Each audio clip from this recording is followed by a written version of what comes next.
So friends, আমরা first দিনে শিখেছিলাম কি করে সোজা লাইন আর সার্কেল কি করে ড্র করতে হয়, এগুলো শিখেছিলাম।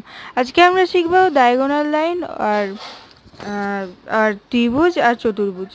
তো প্রথমে ডায়াগোনাল লাইন ড্র করার জন্য এরমভাবে করতে হয়, এরমভাবে, আবার অপোজিট সাইডে এরমভাবে, আবার এইরকমও হয়, এরমভাবে ডায়াগোনাল লাইন ক্রিয়েট করা যায়, এরমভাবে অপোজিট সাইডে। যতটা পারবে সোজা করার চেষ্টা করবে।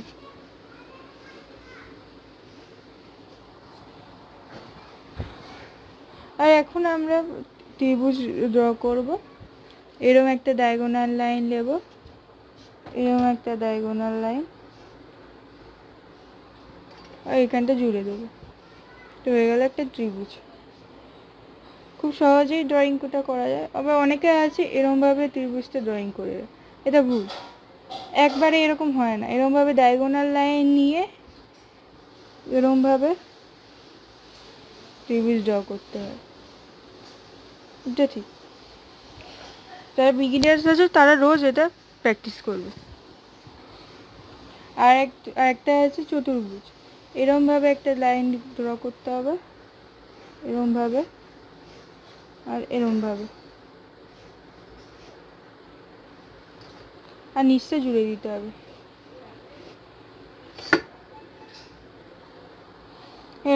এটা হয়ে গেল চতুর্ভুজ, এটা ঠিক। আবার অনেকে আছে এরমভাবে চতুর্ভুজ ড্র করে, এটা ভুল, এটা ঠিক না।